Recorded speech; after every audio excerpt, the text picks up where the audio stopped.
Welcome to another free episode of Consensus Unreality.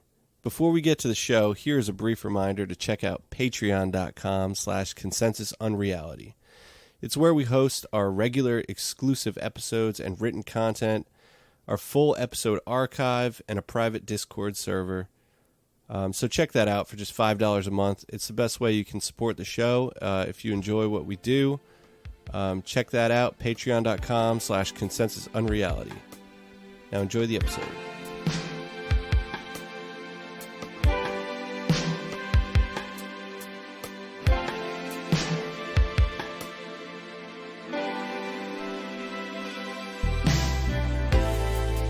Welcome to an episode of Consensus Unreality. This is one of our first interview episodes in quite a while. We're here today with Brad Abrahams, the director of probably most famously Love and Saucers, but also Do You See What I See, the great short doc about David Dees, the conspiracy artist of the world. I don't know, the best one. And the most among other infamous, things, for sure. yeah. Most infamous. That's right. Yeah. I just watched that last night. I had no idea that. Yeah, that was awesome. He didn't look like what I expected him to. So I thought we could sort of get started on this interview. I just wanted to ask, like, how you got into all this stuff. It's maybe a simple question, but I feel like it's always a good story. Yeah, I've tried to pinpoint it, and it was only when I was doing research for. I have a podcast miniseries right now called The Spectral Voyager, and I was doing an episode on premonitions, and I stumbled upon those old Time Life Mysteries of the Unknown books commercial from it's like the early 90s or something, late 80s, early 90s, and was like, oh, I saw this as a very young child on TV, and now I remember that this is what started it all for me. Was like I kind of was entranced by the commercial. I begged my parents to get like a few volumes of the series, and one of them was like Psychic Voyages and probably a UFOs one, Ancient Mysteries, and that just sort of started it off. And I don't remember. I was like, I don't know, 8 or 9 or something, I think, when that began. Yeah, that's so awesome. That's funny. I love those. It's like Camille Flammarion or something is like one of the big premonition makers, and one of those I feel like it was just kind of like cool. I just remembering back on that. But those are wonderful. I think kind of the influence for us probably comes from like TV and media and stuff as well. Yeah, and then the more kind of modern conspiracy subject, it was probably Robert Anton Wilson. For sure. Maybe reading Cosmic Trigger for the first time, or one of the others, but then getting me thinking about the real conspiracies, and also ways of thinking about it psychologically too, and magically. Yeah. Cosmic Trigger. What is the one? There's one where he gets really into James Joyce, which I found like really influential. I think it's called Coincidence or something. It's kind of like Wilson was pretty big for me, and I think Dave too. Yeah, absolutely. He's such a good like gateway person. Yeah, and I mean, he was a conspiracy theorist, but not of any sort that you would think of today. Yeah, there's that like element of exploration, reality tunnels, and kind of the open-mindedness of it, and not really like giving your soul to a whole conspiracy, right, or something. And simultaneously lampooning it all. Yeah. Too. Yeah, that's something that interests me about your documentary work. Is I feel like you're sort of interacting with these characters who have this sort of magnetic or like an aura that like makes, I feel like a lot of people want to like give to them and like believe in them and sort of like let them in, like this, like even in like maybe a mundane or sort of like non-harmful way, like with Huggins, or like the more like insidious stuff that David Dees is doing. How do you kind of interact with those people without doing that, you know? Yeah, there's a calculation that goes on when I'm I'm first interacting with them. Like Huggins, I got to have a lot of phone calls with and then actually meet in person first. But they have to have, it's important for the audience to connect with them if you're going to, tell their story, and especially a nuanced story and something that's potentially controversial. So they have to be likable on some level. Like you have to want to spend time with them. Like I'm fine with spending time with someone that I don't like or isn't likable on any level, but an audience, I think it's kind of important, especially if you're not trying to just like totally break someone down. Yeah. So I do make that sort of calculation where it's like, is this someone that I can actually kind of build up as a human, even when I lead, like with Huggins and Dees and a lot of these things, I kind of lead with their most outlandish claim first and then work backwards and then kind of show like, this is how they live. And you start to get an idea of the person that says those unbelievable things. And then when they say them again, you're then kind of viewing them from a different perspective. Yeah. Yeah, that's so interesting. Because I always feel that tension reading this kind of stuff or interacting with it where you have to like bisect your mind a little bit so that you can, to meaningfully interact with it, you have to believe it to some extent. Otherwise it's like, it's dishonest to a certain extent, but then if you fully believe in it, it's probably that's not great either. Usually, I think you just have to. The thing that you have to believe is just that whoever you're interacting with or deep diving on or telling their story, that they believe it. Like if you believe that they believe it, then I think that's like as far as you need to go. So sure. If you don't believe that, if you think they're just like a huckster or a hoaxer, disingenuous, then that changes the whole way of approaching them. Yeah. Like for our upcoming conspiracy documentary, I'm sure there's going to be some people that actually don't believe, because there's with conspiracies, there's a level of operation of the grifter, right? Who is the completely disingenuous absolutely. Theorist. Sure. Or they kind of got lost, like they believed at one point and then kind of got lost in the capital along the way. Yeah. I mean, kind of jumping forward a little bit, maybe in the structure of our questions or something, but I think maybe it's a good time following that.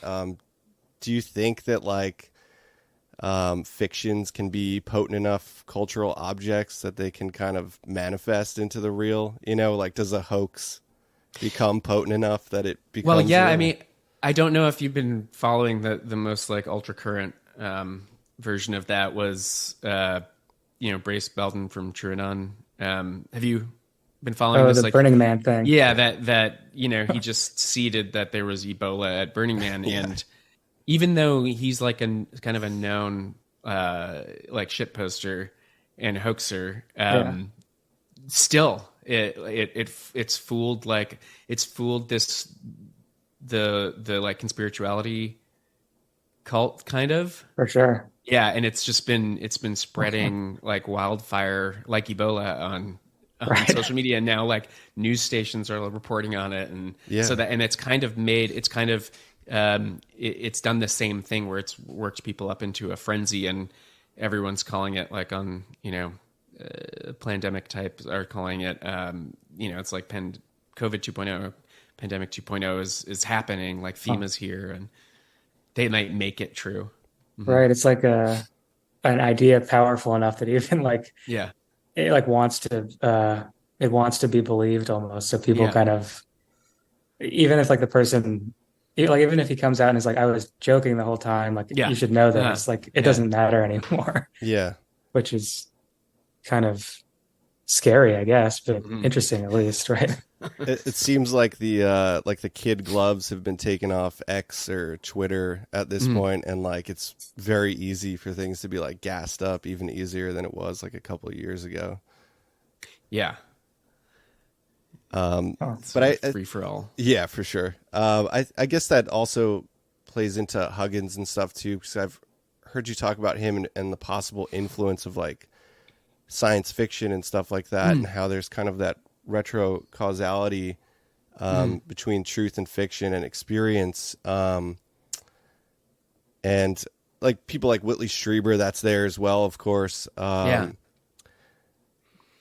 Have you kind of considered that with like the whole phenomena and like the UFO thing, and like obviously I'm sure you have, like the potential that like this could have been some kind of like fictitious hyperstition or something that manifested or began as fiction and then became kind of some cultural snowball?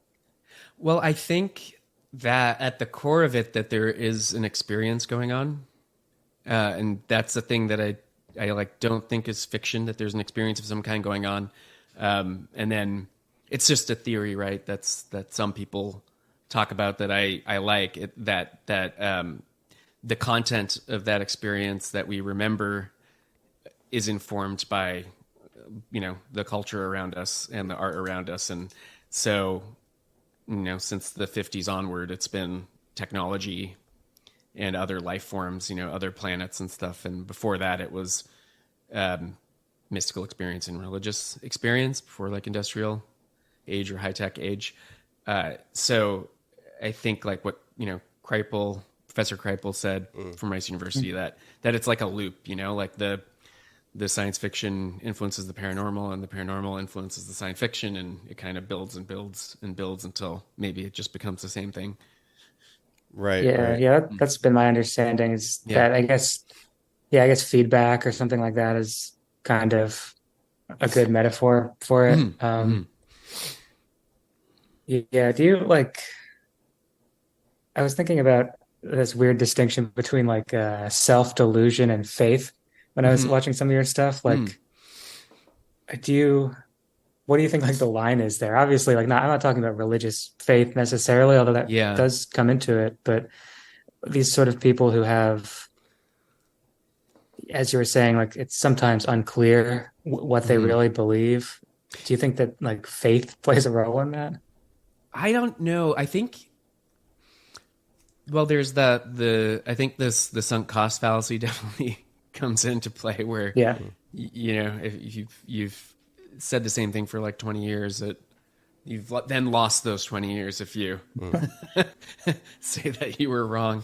So I think that's maybe a part of it that's unconsciously at play.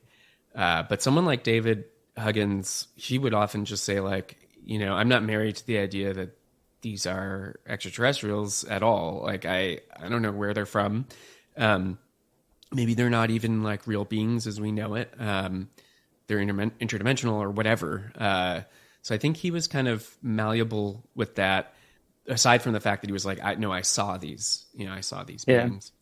But David Dees was different and some other people, because like he just, there wasn't a single conspiracy that he didn't pretty much just believe like whole hog.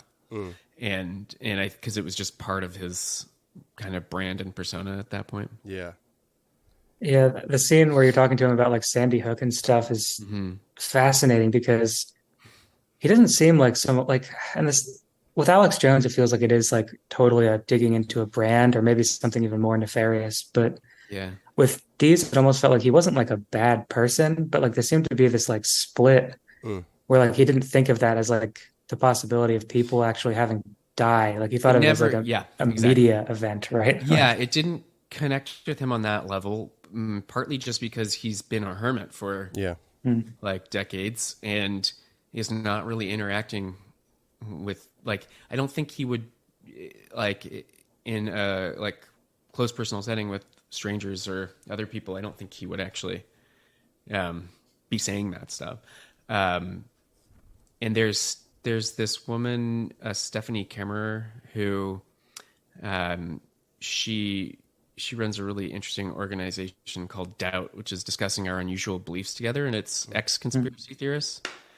And for her, she also was kind of falling down the Sandy Hook hole, and what changed for her was she was at some sort of social setting. She was like, and she said out loud, she was like, well, Sandy Hook was a false flag. And then someone at this gathering was like, well, actually I have like a relative whose child died at the school, and he definitely died. He's dead now. And she said like that was the moment for her where she was like, oh, you know, this is like actually a real thing. And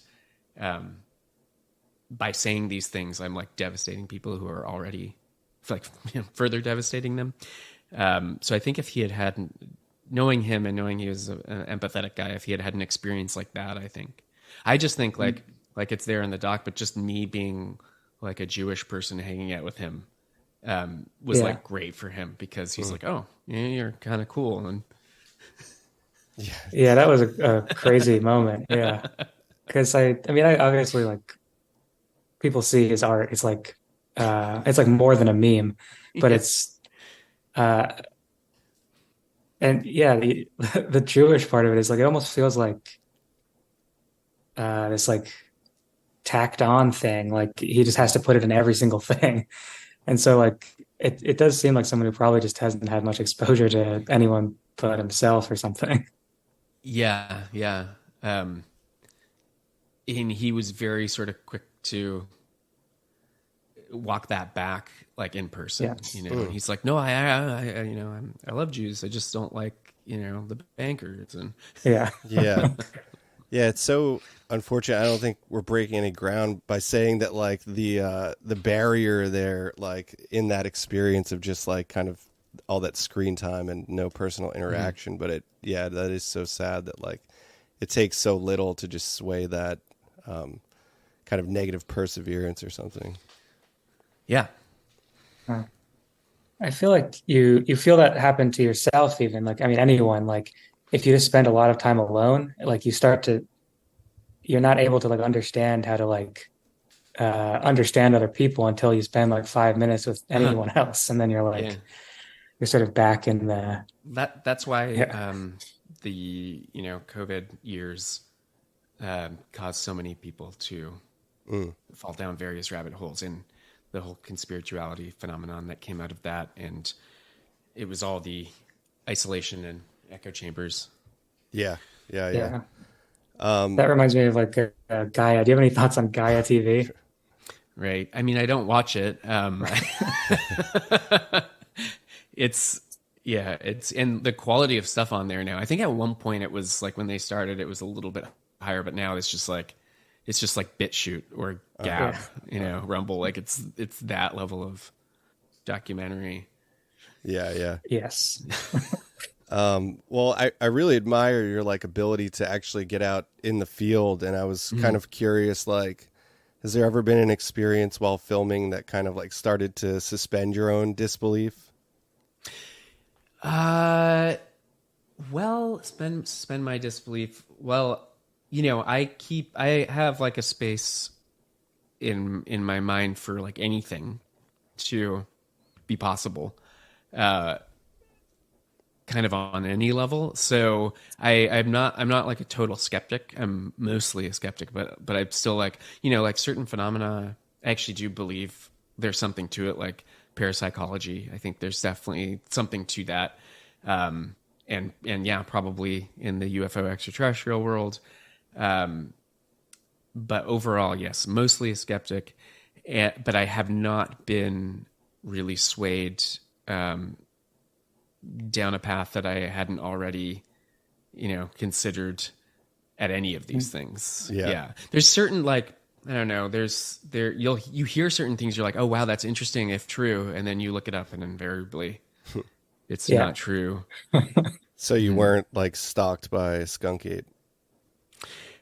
Well, no, not not the Skunk Ape. But there was, you know, I went to Kreipel at Rice University every year, or he's only done it for 2 years, but he does, it's his Archives of the Impossible conference. And he invites, it's this mix, really great mix of academics, writers, artists, and experiencers to talk about how we talk about the paranormal and the supernatural. And there, like, I used to pretty much universally think like seances and physical mediumship was just like bullshit. And then, you know, one journalist gave a presentation about her years kind of embedded with this certain physical medium in the UK, and the sort of evidence she showed us, and just her own personal account. And that's like kind of has changed my mind that maybe something can maybe something is happening during these seances. Like it's, at least my mind's open to it now. I don't necessarily believe it, but her account alone and some of the documentation that she showed, and she was like shaking as she was presenting this stuff, because she also didn't really believe it when she was getting into it. Wow. Yeah. That kind of, I wanted to ask if you'd ever had like any kind of experience in that realm. Like, yeah, just like a psychic drawing exercise where a close friend and we like went into different rooms, and he was to draw something and then like transmit it to me, and then I would draw it. And I remember I was like, close my eyes, scanned images. The first thing in my mind was like a beach scene, and I drew that out, and then I was like, that doesn't actually feel right. Closed my eyes again, and then I saw and drew this like blue 1950s car from a very specific angle. And then I just wrote blue car because I didn't have any like colored pencils. And then I showed him, we met back up, I showed him the beach scene. He was like, no. And then I showed him the car, and then he like dropped his notebook and was like, oh, that's exactly what I drew. And it was the exact same angle, the same car. He wrote blue car as well, and said he'd only seen that image in a dream like years back. And then so we're like, wow, we should try. It was like 100% hit. And so then we thought, well, we should try this again. And we tried 10 more times, and there was like 0 hits. Interesting. At all. Yeah. That's so weird. There's something to that, right? Like kind of the first time you open yourself up to a process like that, it feels like it has more potency or something. And then I don't know if that's just maybe like a gambling intuition or something like that. It's very well known. It's a very well known effect within psychic phenomenon that as soon as you're aware of it, it diminishes or disappears almost completely, which is very frustrating. Yeah, it's strange. Yeah, that I did that too. It was based on Rene Warcollier. Was the guy who came up with at least some variation of that, transmitting a drawing from another room. And I did that with like a group of people once a while back, and not every time, but often there was something to it. Like, but maybe 100% you're just good hit. at it. I'm not. I mean, maybe I am, or maybe there's some other person there that I haven't seen for a while was good at it, and they took it with them. I don't know. Yeah. Do you think that like that kind of thing is a skill, or like do you think it might be like inherent? It seems like, at least with remote viewing and some of the psychic phenomenon, there's like a raw talent involved, but also that most people can learn it to a degree, because there's all these remote viewing academies now, and people say they do learn it, and they trained, the Stanford Research Institute like trained people for a couple decades to get better at it. But there is this person who's known as like the world's greatest living, most scientifically tested psychic, and he lives at just a couple hours from where I live, and his name's Sean Harabantz. He's, I think, probably 90 at this point, but this professor of cognitive neuroscience in Canada, Dr. Michael Persinger, have you heard of him? Yeah, I don't know why, but because he designed the God helmet experiments. Right. Yeah, right. Yeah, I was going to ask you about that. Okay. Yeah. So he had Sean Harabantz into his lab as well as like so many other educational institutions or academic institutions had studied him, and sometimes his statistical significance was like billions to one or trillions to one, but then other times it would just be like chance. But something was going on with him, and so Persinger told me to go visit Sean and just like see what I thought. And as soon as I walked into the room, into Sean's house, he just started telling me things about what's going on in my life, like immediately. Wow. And it was all true. Like it was just like all the events that were kind of leading up to that moment. And he just like couldn't stop telling me them. And he has a certain brain disorder or brain damage or something where he has complete geographic amnesia. So if he even just leaves his front door of his house, he's lost. He won't be able to find his house. He won't be able to like turn around and know that that's his house. And he has when he's been studied, what seems like traumatic brain injury or brain damage from when he was younger, and that might somehow be the reason for his seeming gifts. But he has documentation, like he showed me like official White House correspondences that basically it's kind of known that nearly every past administration use his services. And so do heads of like certain military branches. And I saw correspondences with him and Bill Clinton and stuff. And this is stuff that's not like advertised. It's just kind of known. And I've had some confirmation because some of those same people have also asked Dr. Prissinger for consultation. And he stopped with Trump though. So he never consulted Trump apparently, but he showed me, basically Clinton and the Clinton administration asked him for his projection on like soybean crop futures and like financial market stuff to do with soybeans. And then he would just give them a prediction and interesting. And they would, act on it or not. Yeah. So they're using it to like mess with the stock market.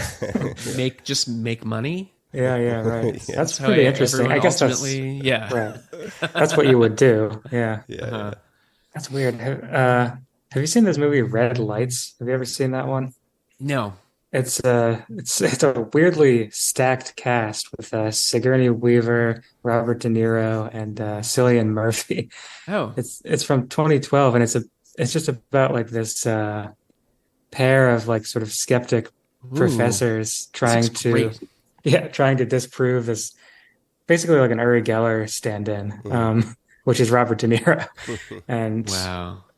it's not great. It's a healthy 30% on Rotten Tomatoes. But it's really fascinating that it's like so much about all this stuff, but I don't know anyone who's ever seen this movie, and like it has all these famous people, but it's exactly about like the ways people try to test these abilities and like where that intersects with like, faith in people and like hucksterism and that kind of thing. Yeah. Yeah, well, there was like the whole Princeton eggs, right? Like the random number generators and influencing that stuff was like one of the means of testing parapsychological extra abilities. Did you do a piece on the God helmet? I didn't myself do a piece on it, but I have filmed with Dr. Prissinger before he died. A friend and we were co-directing this project, and still might come out with this like episode about him, like a 10-minute sort of episode. It was about like maverick kind of forgotten scientists. And, he is the head of the cognitive neuroscience department, but since he has tenure and they can't really he had tenure, they couldn't really get rid of him. They just relegated him to the basement, and it was this dilapidated, like bombed out, crumbling basement that he had his lab in, that he would go to work from like 2 a.m. to awesome. noon the next day. Those were his hours. Wow, that's like too perfect. Yeah, it sounds like Fringe. Yeah. A little bit. Well, yes, actually, like his lab. It was just all this, and it was all of his scientific equipment was like from the 70s, mostly because he couldn't afford new stuff. But then he'd be like, no, all the old stuff is actually like better because it's not like he would just use these old IBM like 286 computers to run everything because he's like, oh, the new chips, they like mess with the settings, and he doesn't want to use MRIs because he can just use like EEGs or whatever forgetting all the terms, but he eschewed all of the like ultra modern science tech to do his very high tech experimentation. Wow. Weird. Did you ever put on the helmet? No, he said the reason he even agreed for us to film with him was because we never mentioned the God helmet in any of our correspondences with him. Because he's like, that's all anyone wants to talk about, and we wanted to talk about other things as well. So when we finally we were like, can we try it out? He was like, oh guys, like that's so funny. Yeah, everyone wants you to play the hits. Yeah, I mean, you can just buy. There's a guy, I think he was a student of Prissinger's who now builds and sells various helmets like these. Yeah, he has one called the Octopus that is much more powerful than the God helmet. It's like strobes, right? It's a kind of no. It's well, in a sense, it's because it's electromagnetic fields. It's not visual. It's just okay. Yeah, it's just a weak magnetic field in certain areas of the brain. Interesting. Yeah. Yeah, and it's very low. It's actually kind of low tech in a way. And it was like a '70s ski helmet that he had these like electrodes coming out of, and everything was duct taped, and yeah, it was great. And so eventually we do want to release what we shot there. It's just such a long time ago. Yeah, that's awesome. Damn. Yeah, I think I'm thinking of there's like a kind of like strobing light thing that is supposed to induce like a spiritual experience. Like it's called the Violite, maybe. Oh no, not the Violite. I'm blanking on it, but I just tried it. Oh really? In LA, we were filming at the Conscious Life Expo. Nice. The theme was 5D consciousness. Hell yeah! Like earlier in the year, and that company had it's called the Lucia Light. Yeah, the one that we tried, and that company had demos, and like for $20 you could try it out, and you do have hallucinations, but they're just kind of geometric shapes that are spinning. And it doesn't quite. I did not feel like my state of consciousness was altered. Maybe if it wasn't because we were in like we had noise canceling headphones, but it was such a loud conference and uncomfortable chairs, and it was hot, and maybe in different circumstances you could have a trip, but it's not really all that profound. Interesting. I think I've heard of some friends having some interesting experiences with it, but I'm sure they weren't at like a crowded convention. Yeah. I go to this like New Age expo sometimes up here, and what's it called? I think it's just like, what is it called? It's like the Allentown or like the Pennsylvania Holistic Expo or something, but it's just, tables and tables in like this whole complex full of tarot readers, homeopathy like people. And so I love that. It's amazing. But you sit there and you're trying to get like a tarot reading or something, and it's like there's just this roar of people. It's kind of like a very strange environment to have like a sort of like McDonald's version of a spiritual experience. Yeah. But they have like, have you ever had that aura machine take a picture of you? Yes. Yeah. At the very same conference, I got my aura photograph, which is it's a cool image, but it seemed to be doing the same image for almost everybody. Yeah. I think like, there's like I was looking into it, I was like, what if I bought one of these? They're extremely expensive. And the Polaroid machine that they were built to use, like they don't make the film for it anymore. So now the film is like extremely expensive too. So when I was at the place, they were just doing like printing it out of like an HP printer instead of like a cool little. So that moment might have passed. Or it's similar. Fade. I didn't get the classic Polaroid.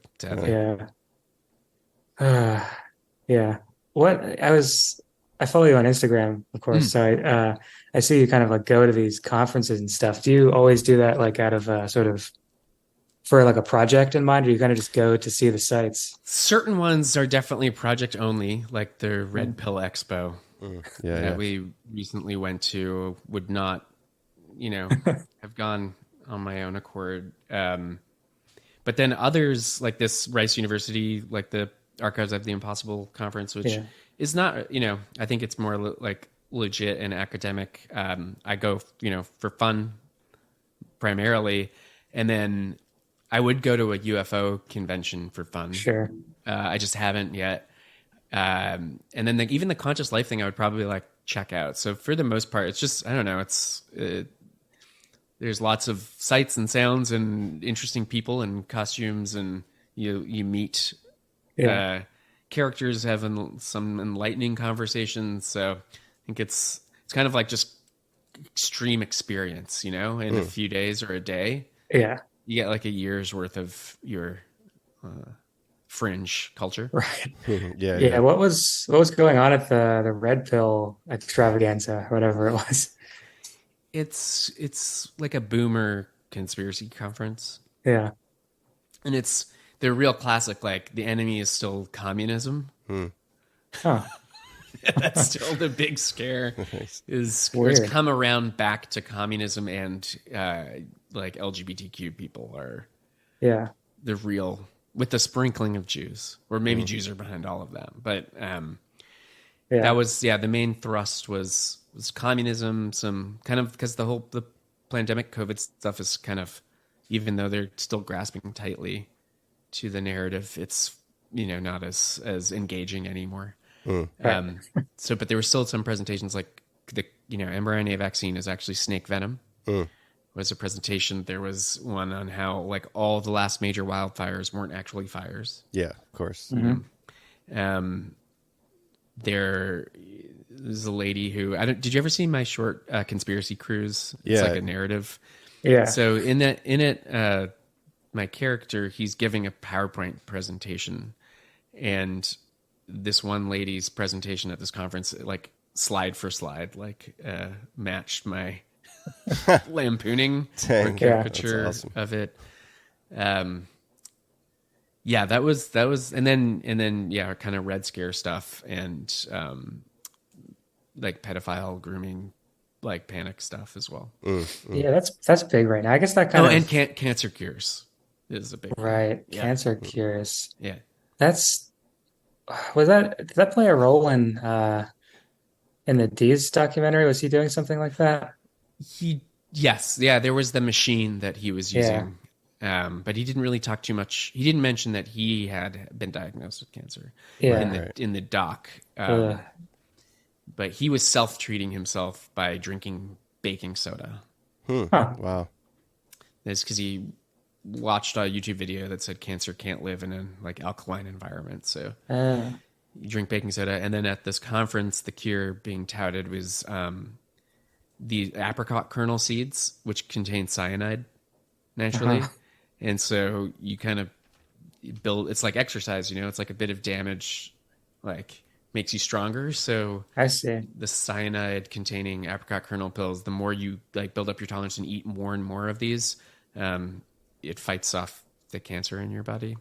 That's interesting. I mean, it's funny because it's like not all that different than what like Chemotherapy is. is, Sure. But which is why I guess it's probably convincing because it was like the same logic, I guess, but that obviously they don't one really is- see it that way, but right.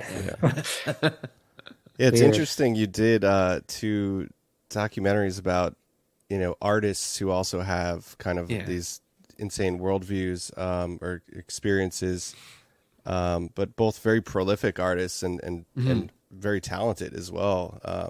It's kind of like this niche. Like, can you keep that going? Is there more? Well, there's this couple whom I love, who I've just seen on Instagram. They're called Ginger James Studio. Have you seen them? No. It's just this. They're like in their 60s or 70s, and they've created a this science fiction world that they live in, like another planet, another dimension, like the planet Zorg, I think. And they're these sci-fi characters in their videos, and they're completely absorbed and operating like within this world. Like even when I emailed them, they're like, "Hello, like greetings from planet Zorg," and we're worried about terrestrial pathogens at this point because our immune systems aren't used to them, and they're just talking about COVID basically. But I kind of want to do a doc about that couple. Yeah.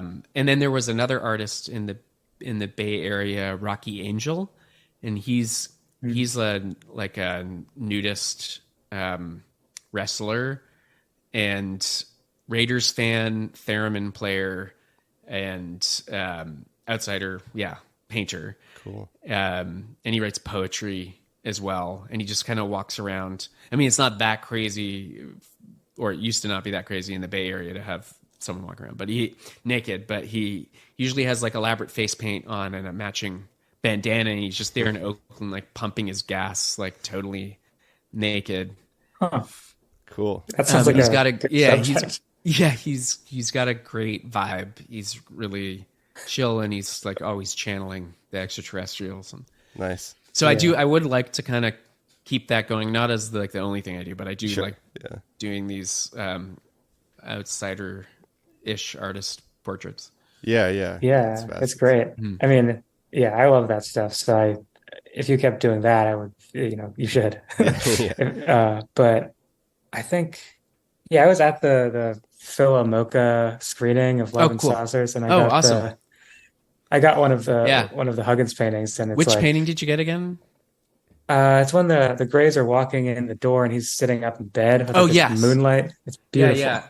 I love that Uh, one. I have one like because that one's kind of part of a sequence, and I have yeah, the one in that sequence when he's floating up into the craft, yeah, up in my on my wall right here.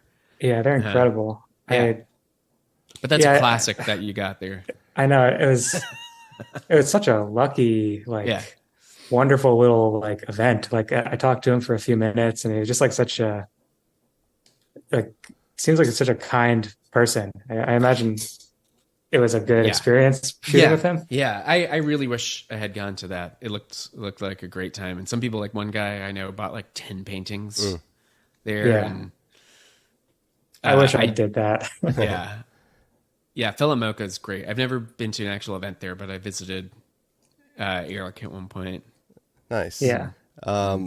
Yeah, I actually it's strange. I had a friend who was like one of David Huggins' neighbors. Oh. Yeah, so he actually had like a couple of the paintings that Huggins had like trashed. And said that at one point there was like a lot of paintings on the street, but yeah, they just said he was like a very nice guy in the neighborhood. He was trashing them? Yeah, like a lot of them at one point. This must have been like a long time ago God. because because when I first met him in person and went into his studio, it was probably 200 canvases and you could barely move in that room. So, and I think his ex-wife, whom he still lives with, maybe was like, David, you got to get rid of some of these I'm sure, yeah, you can't move around the house anymore. And so I could totally see him just throwing them.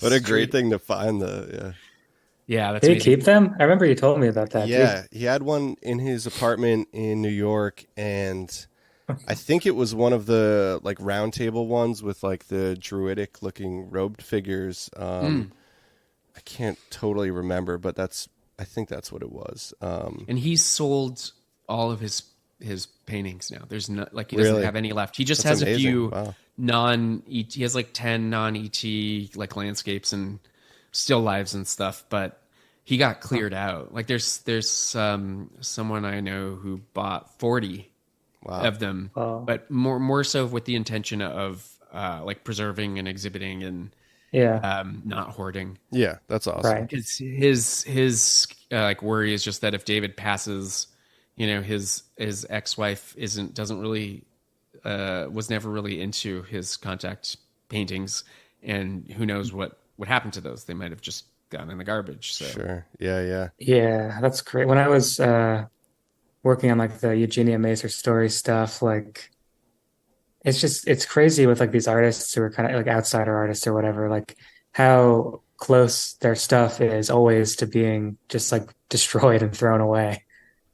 Yeah. It's like, yeah. And I mean, I guess Huggins kind of has like if he sold all of them and like, he's kind of like a legend at this point, right? In a way, it's still like, I know, pretty unknown, but I walked into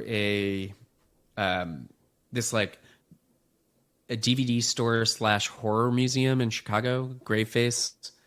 And I guess like I didn't remember or realize they had a whole Huggins like art gallery and exhibit in there that had about like 5 or 6 paintings that were on loan and told the story of the film, and they had painted a mural, and it's like, oh, I guess this is kind of like the most like in the public mainstream. Like if you just walk off the main street in Chicago, you can see his work. Totally. Yeah, I guess it helps that they're like really aesthetically like good, well executed paintings, and they look great. It would be interesting if they were kind of like more traditional brute outsider art or something like that. But another obviously like an artist who didn't start painting doing those. It seems like he for sure. worked up to that. I don't know, is that true? Like he was trained in art, right? He was not rigorously. Like he took classes at the Art Students League, so it's not exactly like a formal artist's education, but he took like still life classes and things like that. So he learned some skill, but not rigorously. And he's done like the one that you have, the painting you have, he probably did like 3 versions of that before settling like this. And the other 3 would have been very crude. Like I've seen very crude versions of like all of these paintings. So he would do them again and like try and get better. And yeah. Mm-hmm. That's cool. Yeah. It's insane to me how cheap he was selling them for at that event. Like, I know it's sad. I was, I told him like, please don't sell them for this little. And he just, whenever anyone asks to buy them, and they say how much, and he just goes, well, how much do you want to spend, or how much do you have? And then they're just like a few $100s, and he's like, yeah, that sounds good. And so, and I think he kind of gets taken advantage of. And I mean, it's some real, like truly affordable original oil paintings. I know. But yeah, they should. And then when people go and sell them like on the secondary market, they go for like, thousands of dollars. Yeah, that's unfortunate. Never going to sell mine, but unless something terrible happens. But yeah, it's like, it's a treasured piece for sure. Mm-hmm. I don't know. So he's done painting, right? I heard that. Yeah, somewhere. He's just stopped because it was getting unsafe. Like he was, oil paint is both. Those materials are both flammable and kind of toxic. And he didn't have any ventilation. He was smoking. He had like lit, cigarettes that he'd forget about near like flammable material. And eventually his ex was like, you can't be doing this here anymore. And so he's just been doing charcoal. We got him like a watercolor set, but he hasn't I don't know. I think he's kind of just too tired and old. And he's just kind of given it up, which I'm so glad that we got to, make this doc before that happened. Mm-hmm. I'm curious, like, has there ever been like a place that has kind of drawn you into it as subject matter as opposed to like a person or, Yeah, well, it's unreleased, but we did this episode, like a pilot for a TV show that's related to folklore. We did an episode in Mount Shasta, California.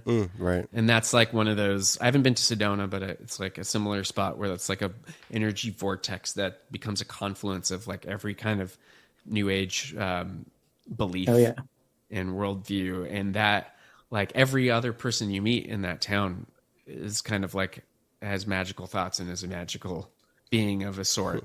And you feel very heightened when you're there too, because it's the mountain air. It's so beautiful all around you.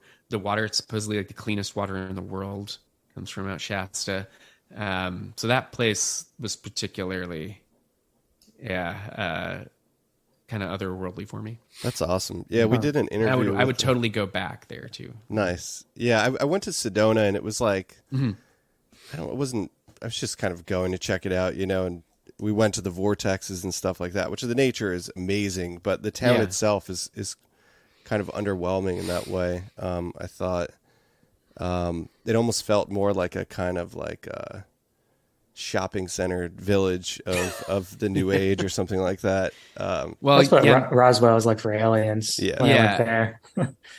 I mean, the Roswell Museum's pretty great though. Like that's incredible. Yeah. The plaques or the didactics, like they seem like they're written by like a 5-year-old. Like they're just littered with like grammatical errors, spelling errors, words are jumbled up, and like you're trying to follow the story, which is so fascinating, but the comprehension level of the written stuff is so poor. Oh, I wonder who did it. Yeah, very curious. But yeah, I love that Roswell Museum. But in Shasta, which is like a town of I think 3,000, there's like 9 crystal shops. Very high density of crystal shops. Maybe the highest in the world here. Yeah. Oh yeah, true. We did an interview with Aidan Wachter. Have you ever read his stuff? I don't think so. No. He's written a book, like a recent book on like hypersigils and stuff, and kind of that territory of like truth fiction and manifesting through writing and such. But he had a crazy Shasta experience where that kind of that inner world, that inner city, that kind of like Shambhala thing that is described from believers of Shasta. He's kind of like saw at the top, and I mean it was kind of like a dreamlike experience or something, but it was interesting. I believed his what he saw, And someone we interviewed for this Shasta documentary, he was sort of the historian / skeptic in the doc, and he kind of debunks everything, like the source for all of the myths, but he himself has had like a mind-blowing mystical experience up there that he doesn't really talk about, but he's like, he's like I'm a skeptic, so I like try and he can't explain it, so he just tries to forget about it. That's crazy. But that's how potent Shasta is for mystical experiences. Wow. Mm-hmm. Have you seen the film Beyond Lemuria? I have it on DVD. I mean, watching it would be too strong of a word, but like I skimmed it. I watched scenes. It's big fan. It's great. Well, I love. I'm like obsessed with like the shaver mythos. Yeah. So that is, no matter how poorly it's represented in a film, I feel like I'll still love it. It's a special work of art, and there's that dominatrix like Daros lady in there. It's great. Some powerful still images extracted from that film. That's a good one. Poke Runyon. Yes. Have you ever checked out his stuff? I did a little bit. I haven't like read his works, but I researched him a little bit. I like him. He's great. Awesome. He's got a documentary on like ceremonial magic, I guess, kind of like the lesser key of Solomon and stuff. I watched some clips from that, which were fantastic. That's a really good one. He's like a breed of person that doesn't exist anymore. It's just like a showman, kind of. I don't even know how to explain it. Like he could be. I guess he kind of reminds me of like a stage magician, which is interesting.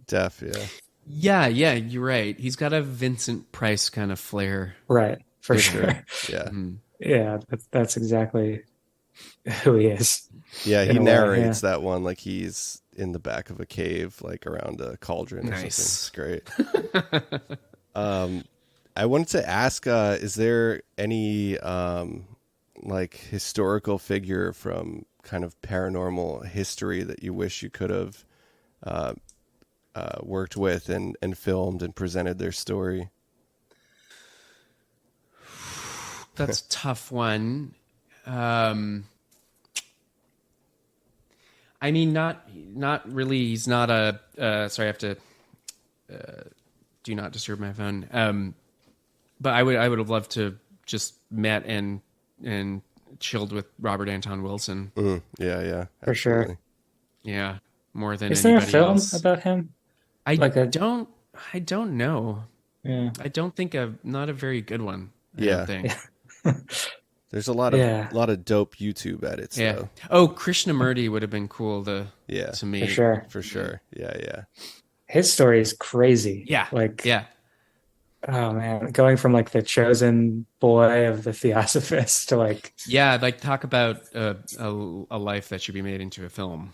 For sure. I was actually talking to this a producer friend who did The Witch. He produced The Witch, and he's like if I ever like a passion project for me, it would be like the Krishnamurti story. Whoa, that would be awesome. Yeah, I would watch that. Yeah, that's a wild. I guess there's a Gurdjieff movie. There's like the Meetings with Extraordinary Men or something. Yeah, that's actually a decent movie. It is. It's pretty fascinating. Yeah, so I mean, I feel like someone could pull off a Krishnamurti movie. Like I feel like it could be done. Yeah, epic. Yeah, and of course you would get Ben Kingsley to play Krishnamurti. That would be good. Or I don't know. That's a tough role to cast. It is. And it would have to kind of be through the years too. Yeah. Oh.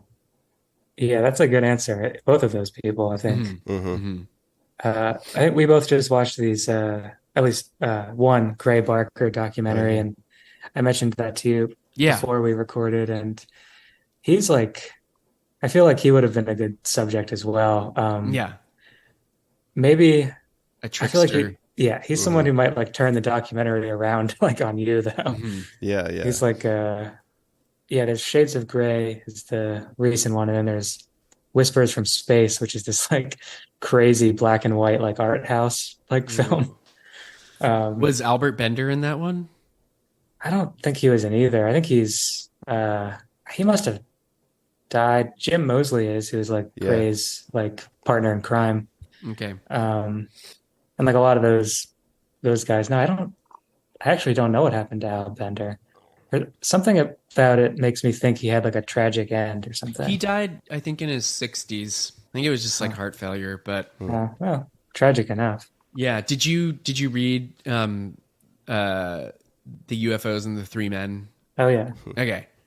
The I mean, it just really seems like Gray is like fucking with him mostly, and, and just Yeah, egging on his already like mystical proclivities. for Absolutely. sure. Yeah. I mean, there's the scene in like the Mothman Prophecies book, not the movie, but where Keel gets a phone call from Gray Barker, Mhm. and it's like it is Gray Barker, but he's talking weird. And then he asks Gray about it the next day, and he's like, "Well, that wasn't me." Like, Yeah, yeah. but it's like kind of played off in the book as like, well, it was like Yeah. sort of weird, like doppelganger type experience. But I don't, because Keel was his own kind of Yeah. like, Yeah, it makes you wonder uh, how much Keel was in on the joke too. Yeah, yeah, for sure. yeah, that era of like the Saussurian stuff, like Hmm. Hmm. that era of ufology is just full of these like larger than life characters who, I mean, I don't know if ufology has that so much today. Like there's kind of like, what do you think of like the whole sort of like current whistleblower kind of like David Grush, like Elizondo?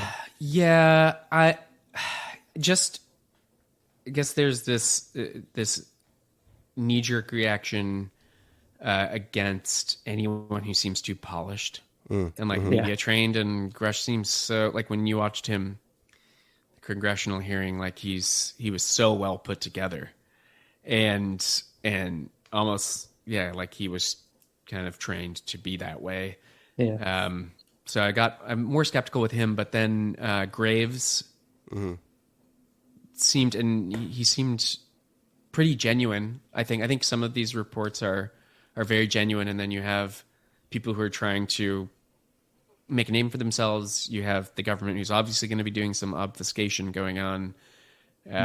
There could be multiple different things happening at the same time or phenomenon. So I think it's like too much to even really have an opinion on at this Yeah. point. I think it's just like it's like a misdirected energy.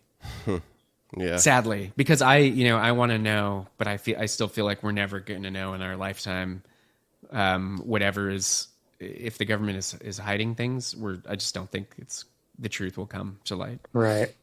As someone who like is among friends, like known as someone who cares about like UFOs, I'm often like asked like, well, what do you think of all this like UFO Yeah. stuff happening now? And I'm like, I don't want to think about it. And I don't want to talk Yeah. about it. Yeah. Yeah. Yeah. Yeah. And that's like, it's crazy because like, I don't know if it's like a oversaturation thing. I don't think so. It just genuinely feels kind of like a dud, and like that is like uh deflating kind of. Sure. It's I been- still just yeah. What were you gonna say? Oh no, you go ahead. Yeah. Oh, I was just gonna say I still like love the dimension hopping Yeah.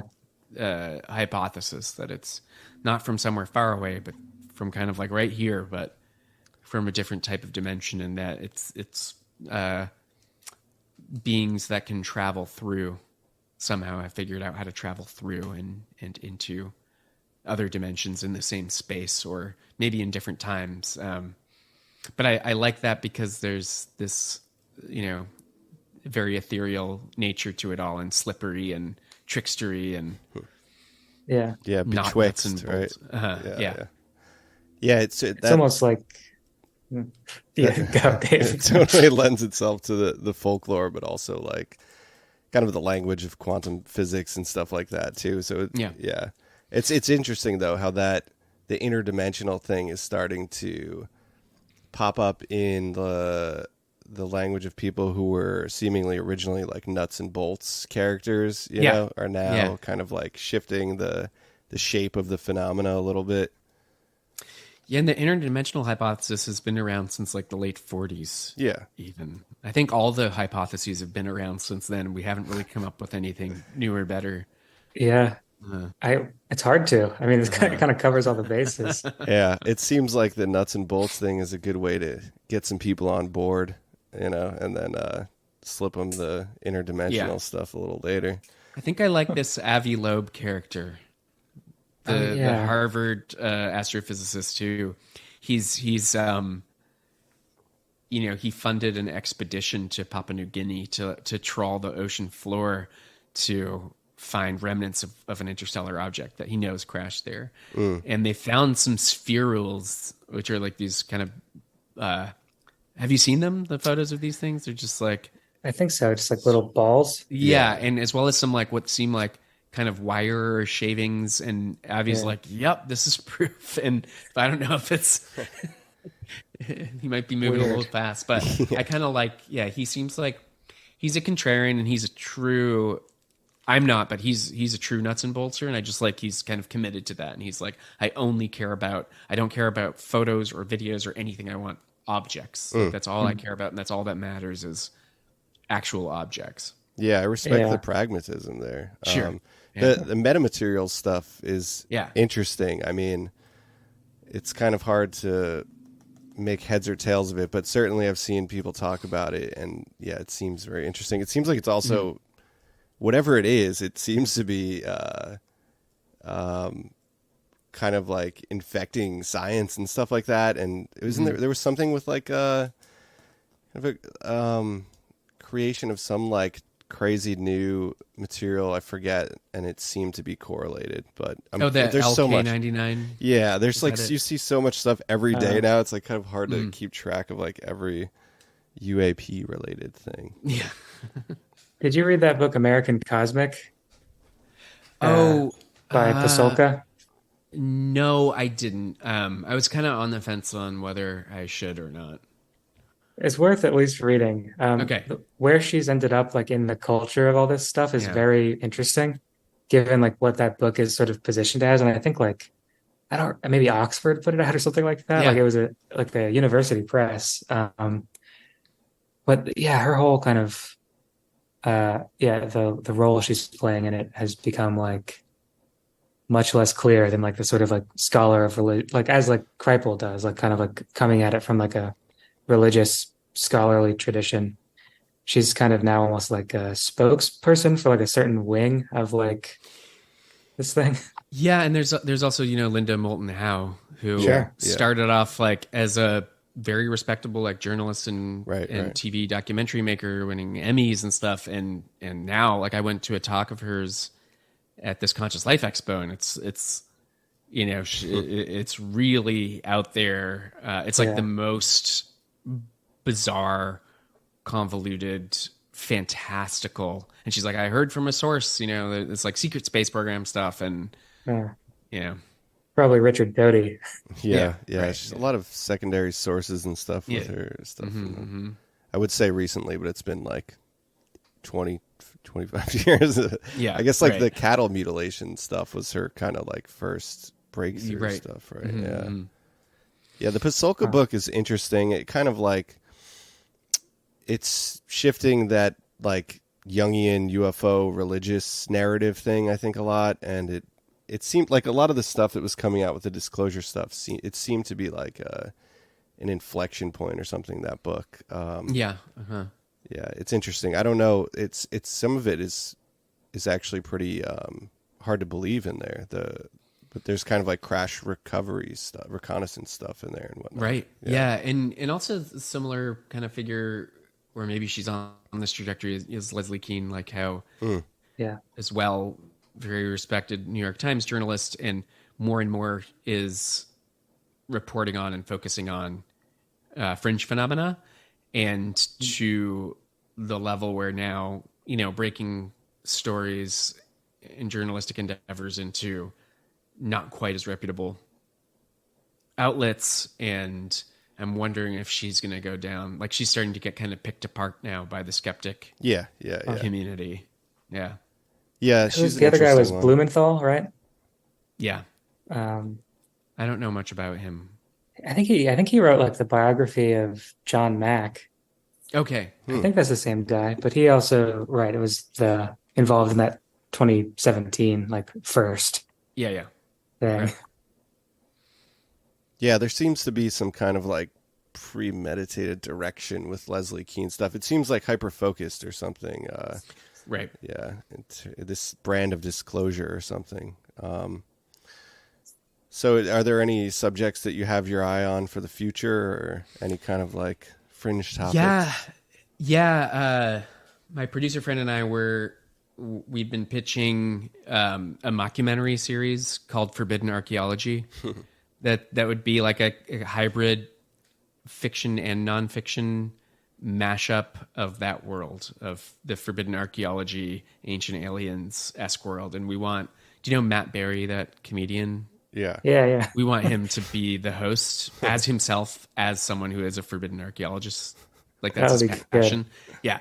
So that's one thing. And then we're working on a feature film that's portraits of conspiracy theorists, kind of like Dees, but expanded. And I've got I'm a correspondent for QAA, the QAnon Anonymous podcast, but now I've launched a mini series within that's talking about all of these topics that we've been talking about. It's just outer edges of reality, but like true tales, but not sure what the explanation for them are. So I'm doing the next one. The one I'm writing right now is the Socorro or Socorro. Nice. I don't know how you pronounce it. Yeah, cool. Socorro or Socorro. That case. And but like half of it is going to focus on Ray Stanford, the guy who like wrote the book itself, because he is such a fascinating character. He's a good deep dive. And then a cryptozoology documentary I'm also working on. That's really sick. Yeah. That's a lot but of these stuff. things, I know, but like the cryptozoology ones, like we've been trying to get it funded, for like 7 years. Like it just sucks. Like it's just going to take that long. And so you have to have 10 things going to have one thing actually happen. Right. Yeah. Has that brought you like to some crazy places, I imagine? Because you got to be hopping. Is it just broadly cryptozoology? Like, yeah, we're like usual. We're focusing on the cryptozoologists and their stories, and we've only shot like a bit for that one because we need funding. But we've just kind of stuck to. We did Champ and Scott Martis, the late Scott Martis, who was the Champ researcher. We did also the late Linda Godfrey, who did the Dogman, Wisconsin Dogman, Lauren Coleman of the International Cryptozoology Museum. We did Lyle Blackburn just a little bit, who's the Boggy Creek monster specialist. Nice. And we just want to keep going like around the world, do some expeditions. That's cool. Crazy. That's awesome. You got to speak with Linda Godfrey because she just passed, right? Yeah, and she was already kind of getting into rough shape when we started filming with her, but she was a pretty special person. Do you like get to eat lunch with these people? Like what are they like when you're like not on? David Dees made us fish tacos when we got there. That's awesome. Nice. Yeah. Are they like what are they like when they're not like on like the on their just mode? Exactly the same. Really? Yeah. It's so just cool. Exactly. Well, David Dees was interesting because most of the time he wasn't talking about conspiracies. He was talking about his cats, his bunnies, like art, nature, like just nice stuff. And then there's a small percentage of time where he would just get like consumed by a thought. And it was usually around like that all celebrities are trans. And so he would just keep talking about that. Like Elvis was a woman, Arnold Schwarzenegger was a woman, Marilyn Monroe was a man, and he was just was on this loop about it. You'd think eventually one of them wouldn't be. No. Yeah. They were all, Whoa. I didn't know. I didn't even know about that. Every single person in Hollywood. Yeah. Yeah. He conducted transvestigations about them. Wow. Damn. Yeah. It's a cautionary tale about screen time, but his art is Yeah, like that's so. what this all is. Yeah. Yeah, his art is like amazing though. Like just the aesthetics of it are like there is kind of nothing like it. And I guess his like history is like a commercial artist and stuff too. It's funny because when I was like, who do you think you're most reminiscent of or inspired by? And he's like, well, Norman Rockwell.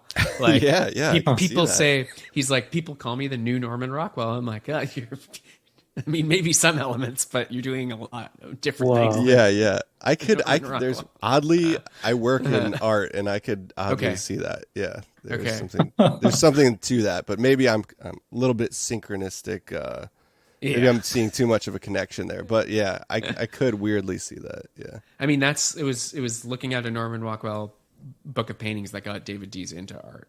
That's so wild. Damn. Yeah. That's, I guess in like some sort of perverted sense, it sort of is a Norman Rockwell for our time. Yeah. In a way. Yeah. There's some suites like the Tom Sawyer suite and stuff of Rockwell that are wild like shit. That. Okay. Yeah. But that's pretty funny. Cool. Love it. Yeah. I think this has been a fascinating conversation. Thanks for joining us. You're welcome. Yeah. Really enjoyed Appreciate it. Yeah. And we look forward to checking out what you got coming. Yeah, it was fun. Thanks a lot. Cool. All right. Cool. All right. I'll talk to you soon. I'll let you know when it's like officially up. Cool. Thanks, guys. See ya. Bye.